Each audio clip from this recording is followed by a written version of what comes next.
अस्सलामुअलैकुम मौजिज़ दोस्तों, आज हम जानेंगे हज़रत लूत अलैहिस्सलाम की कहानी। हज़रत लूत व इब्राहीम अलैहिस्सलाम। हज़रत लूत हज़रत इब्राहीम अलैहिस्सलाम के भतीजे हैं और उनका बचपन हज़रत इब्राहीम ही की निगरानी में गुजरा और उनकी नशरोनुमा हज़रत इब्राहीम ही व तरबियत में हुई।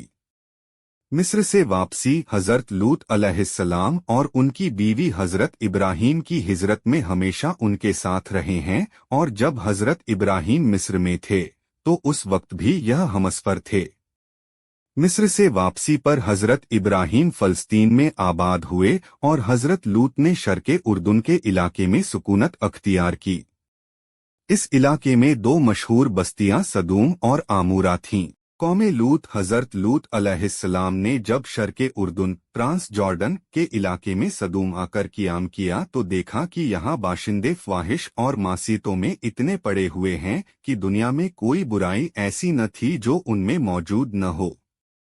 दूसरे ऐबों और फहश कामों के अलावा यह कौम एक खबीस अमल में मुब्तला थी, यानी अपनी नफसानी ख्वाहिशों को पूरा करने के लिए वे औरतों के बजाय अमर्द लड़कों से ताल्लुकात रखते थे। दुनिया की कौमों में उस वक्त तक इस अमल का कती रियाज न था। यही बदबख्त कौम है जिसने नापाक अमल की ईजाद की, और इससे भी ज्यादा शरारत वासत बेहयाई यह थी कि वे अपनी बदकिरदारी को ऐब नहीं समझते बल्कि ऐलानिया फन व मुबाहात के साथ उसको करते रहते थे।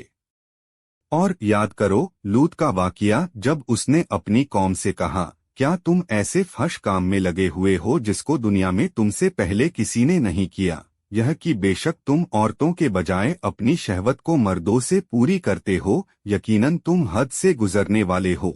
हज़रत लूत और तबलीगे हक। इन हालात में हज़रत लूत अलैहिस्सलाम ने उनको उनकी बेहयाइयों और ख्वास्तों पर मलामत की और शराफत और तहारत की जिंदगी की रगबत दिलाई और नरमी के साथ जो मुस्किन तरीके हो सकते थे उनसे उनको समझाया और पिछली कौम की बदामालियों के नतीजे बताकर इबरत दिलाई, मगर उन पर बिल्कुल असर न हुआ, बल्कि कहने लगे। लूत की कौम का जवाब इसके सिवा कुछ न था कि कहने लगे, इन लूत और उसके खानदान को अपने शहर से निकाल दो, ये बेशक बहुत ही पाक लोग हैं। आराफ 7:72। बेशक ये पाक लोग हैं।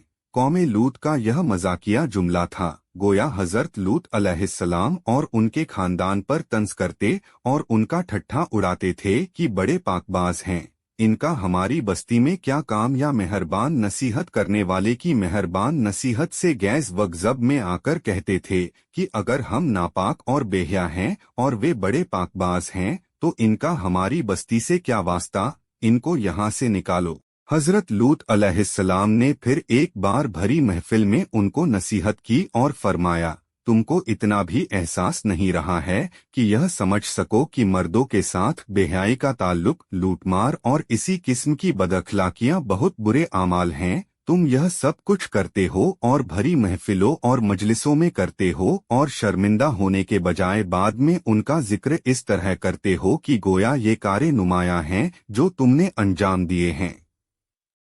क्या तुम वही नहीं हो कि तुम मर्दों से बदअमली करते हो, लोगों की राह मारते हो और अपनी मजलिसों में और घर वालों के सामने फहश काम करते हो। अल-अनकबूत 29:29। कौम ने इस नसीहत को सुना तो गम व गुस्से से तिलमिला उठी और कहने लगी, लूत, बस ये नसीहतें और इबरतें खत्म कर, और अगर हमारे उन आमाल से तेरा खुदा नाराज है तो वह अजाब लाकर दिखा जिसका जिक्र करके बार बार हमको डराता है, और अगर तू वाकई अपने कौल में सच्चा है तो हमारा और तेरा फैसला अब हो जाना ही जरूरी है। बस उस लूत की कौम का जवाब इसके सिवा कुछ न था कि वे कहने लगे, तू हमारे पास अल्लाह का अजाब ले आ अगर तू सच्चा है। अल-अनकबूत 29:29।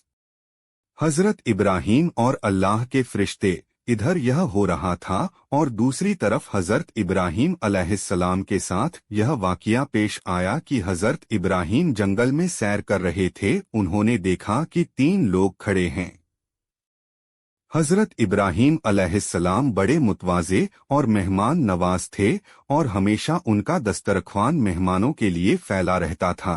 इसलिए इन तीनों को देखकर वह बहुत खुश हुए और उनको अपने घर ले गए और बछड़ा ज़िब्ह करके तिक्के बनाए और भून कर मेहमानों के सामने पेश किए, मगर उन्होंने खाने से इनकार किया। यह देखकर हजरत इब्राहीम ने समझा कि ये कोई दुश्मन हैं जो दस्तूर के मुताबिक खाने से इनकार कर रहे हैं, और कुछ डरे कि ये आखिर कौन हैं। मेहमानों ने जब हजरत इब्राहीम अलैहिस्सलाम की बेचैनी देखी तो उनसे हंसकर कहा कि आप घबराएं नहीं, हम अल्लाह के फरिश्ते हैं और कौमे लूत की तबाही के लिए भेजे गए हैं, इसलिए सदूम जा रहे हैं। जब हजरत इब्राहीम अलैहिस्सलाम को इत्मीनान हो गया कि ये दुश्मन नहीं हैं बल्कि अल्लाह के फरिश्ते हैं, तो अब उनके दिल की रिक्कत, हमदर्दी का जज्बा और मोहब्बत व शफकत की फरावानी गालिब आई और उन्होंने लूत अलैहिस्सलाम की ओर से झगड़ना शुरू कर दिया और फरमाने लगे कि तुम उस कौम को कैसे बर्बाद करने जा रहे हो जिसमें लूत अलैहिस्सलाम जैसा अल्लाह का बरगजीता नबी मौजूद है, और वह मेरा भतीजा भी है। फरिश्ते ने कहा, हम यह सब कुछ जानते हैं, मगर अल्लाह का यह फैसला है कि कौमे लूत को अपनी सरकशी, बदअमली, बेहयाई और फहश वालों पर इसरार की वजह से जरूर हलाक की जाएगी और लूत और उसका खानदान इस अजाब से महफूज रहेगा। अलबत्ता लूत की बीवी कौम की हिदायत और उनकी बदामालियों और बदअकीदगियों में शिरकत की वजह से कौमे लूत ही के साथ अजाब पाएगी। गर्ज हजरत लूत अलैहिस्सलाम के हक पहुँचाने, भलाइयों का हुक्म देने और बुराइयों से मना करने का कौम पर मुतलक कुछ असर न हुआ और वह अपनी बदअखलाकियों पर वैसे ही जमी रही। हजरत लूत अलैहिस्सलाम ने यहाँ तक गैरत दिलाई कि तुम इस बात को नहीं सोचते कि मैं रात दिन जो इस्लाम और सीधे रास्ते की दावत और पैगाम के लिए तुम्हारे साथ हैरान व परेशान हूँ। क्या कभी मैंने इस कोशिश का कोई मुआवजा तलब किया? क्या कोई उजरत मांगी? किसी नजर व नियाज का तलबगार हुआ? मेरी नजरों में तो तुम्हारी दीनी व दुनियावी फलाह व सादत इसके सिवा और कुछ भी नहीं है, मगर तुम हो कि जरा भी तवज्जो नहीं करते। मगर उनके अंधेरे दिलों पर इस कहने का तनिक भर भी असर न हुआ और वे हजरत लूत अलैहिस्सलाम को निकाल देने और पत्थर मार मार कर हलाक कर देने की धमकियां देते रहे। जब नौबत यहाँ तक पहुंची और उनकी बुरी किस्मत ने किसी तरह अखलाकी जिंदगी पर आमादा न होने दिया, तब उनको भी वही पेश आया जो अल्लाह के बनाए हुए कानूने जजा का यकीनी और हतमी फैसला है, यानी बद किरदारियों और इसरार की सजा बर्बादी या हलाकत। गर्ज अल्लाह के फरिश्ते हजरत इब्राहीम अलैहिस्सलाम के पास से रवाना होकर सदूम पहुँचे और लूत अलैहिस्सलाम के यहाँ मेहमान हुए। ये अपनी शक्ल व सूरत में हसीन व खूबसूरत और उम्र में नौजवान लड़कों की शक्ल व सूरत के थे। हजरत लूत ने उन मेहमानों को देखा तो घबरा गए और डरे कि बदबख्त कौम मेरे इन मेहमानों के साथ क्या मामला करेगी, क्योंकि अभी तक उनको यह नहीं बताया गया था कि ये अल्लाह के पाक फरिश्ते हैं।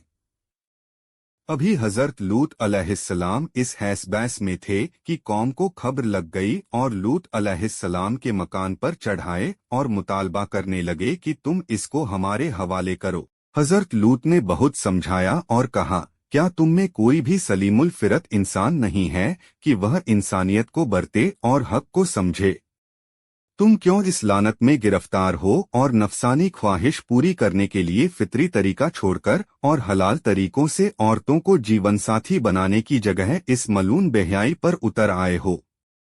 ऐ काश मैं रुकने शदीद की जबरदस्त हिमायत कर सकता। हजरत लूत अलैहिस्सलाम की इस परेशानी को देखकर फरिश्तों ने कहा, आप हमारी जाहिरी शक्लों को देखकर घबराइए नहीं, हम अजाब के फरिश्ते हैं और अल्लाह के कानून जज़ाए-माल का फैसला इनके हक में अटल है, वह अब इनके सर से टलने वाला नहीं। आप और आपका खानदान अजाब से बचा रहेगा, मगर आपकी बीवी बेहयाओं के साथ रहेगी और तुम्हारा साथ न देगी। आखिर अजाबे इलाही का वक्त आ पहुंचा। रात शुरू हुई तो फरिश्तों के इशारे पर हजरत लूत अलैहिस्सलाम अपने खानदान समेत दूसरी ओर से निकलकर सदूम से रुखसत हो गए और बीवी ने उनका साथ देने से इनकार कर दिया और रास्ते से ही लौटकर सदूम वापस आ गई। रात का आखिर आया तो पहले जो एक हौलनाक चीख ने सदूम वालों को तह वबाला कर दिया, और फिर आबादी का तख्ता ऊपर उठाकर उलट दिया गया, और ऊपर से पत्थरों की बारिश ने उनका नाम व निशान तक मिटा दिया, और वही हुआ जो पिछली कौम की नाफरमानी और सरकशी का अंजाम हो चुका है। मौजिस दोस्तों, वीडियो अच्छा लगा तो लाइक और चैनल को सब्सक्राइब करना।